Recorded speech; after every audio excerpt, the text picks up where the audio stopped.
श्री स्वामी समर्थ. समर्थ श्री कालभैरवाष्टकम. ओम देवराज्य सेव्यमान पावनाद्रिपंकजं व्यालं यज्ञसूत्रमिन्दुशेखरं कृपाकरं नारदादियोगवृन्दवन्दितं दिगम्बरं काशिकापुरादिनाथ कालभैरवं भजे.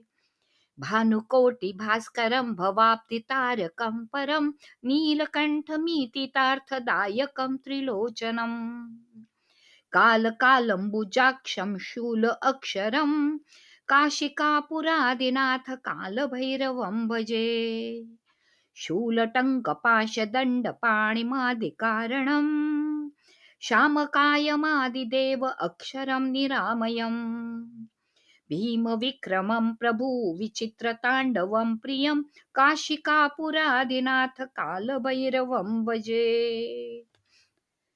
भुक्तिमुक्तिदायकं प्रशस्तचारुविग्रहं भक्तवत्सलं स्थितं समस्तलोकविग्रहं विनिज्ञकज्ञमनोज्ञकेम हेमकिङ्किणी लस्कटतिं काशिकापुरादिनाथ कालभैरवं भजे.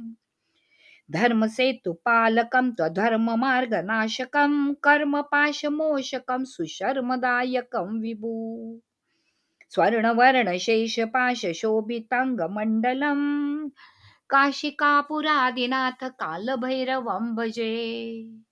रत्नपादुकाभिरामं श्रीरामं पादयुग्मकं नित्यं द्वितीयमिष्टं दैवतं निरञ्जनं मृत्युदर्पनाशनं करालद्रष्टमोक्षणं काशिकापुरादिनाथ कालभैरवं भजे.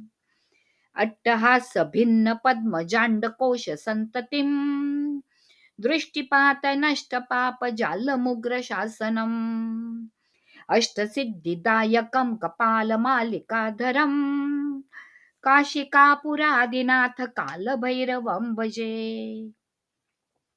भूतसङ्गनायकं विशालकीर्तिदायकं काशीवासलोकपुण्यपापशोधकं विभु नीतिमार्गकोविदं पुरातनं जगत्पतिं काशिकापुरादिनाथ कालभैरवं भजे.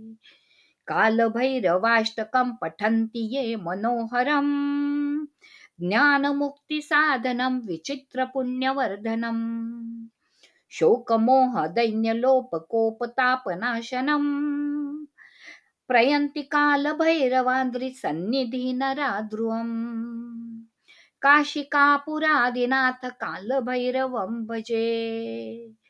इति श्रीमद्शङ्कराचार्य विरचित श्री कालभैरवाष्टकं स्तोत्रं सम्पूर्णम्.